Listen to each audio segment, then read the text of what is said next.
We will now derive the final two motion equations from the original three.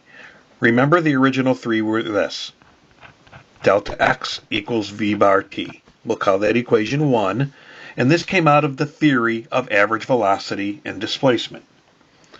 Number 2, v equals v0 plus at. This came out of the theory of acceleration. In the third one, v bar equals 1/2 v plus v0, which came out of the theory of uniformly accelerated motion. Equations 4 and 5 are just as important as these three, except they come out of no new physics theory, just mathematical manipulation of the first three equations. So this will be equation 4, and we'll start with this: delta x equals v bar t.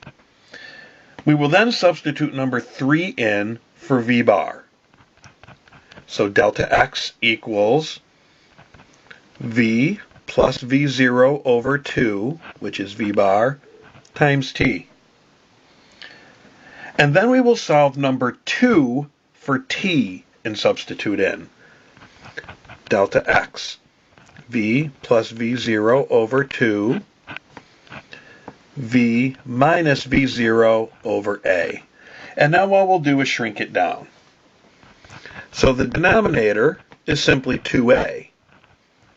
So let's look at the top. V plus v0 times v minus v0. We can multiply this out by FOIL, or we can recall something from your math classes that you thought you'd never have to know. This is the factoring of something, the factoring of the difference between two perfect squares. V squared minus v0 squared. And then this can be rewritten in non-fractional form.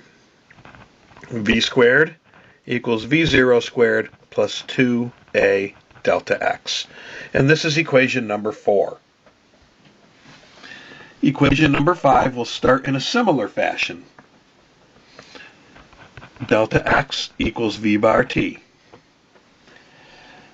We'll then substitute in for v bar yet again, but we'll leave it like this: 1/2 v plus v0 times t.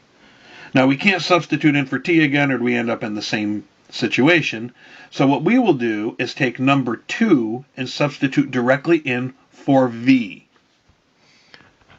Delta x equals 1/2.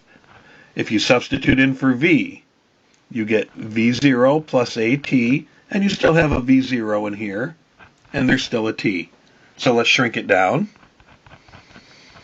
We have a 1/2 t outside the parentheses, and a 2v0 plus at inside the parentheses.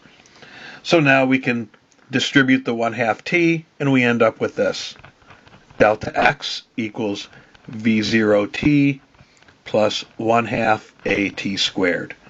While this equation is not more important than any of the other ones, this is one of the most common equations we will use in this course.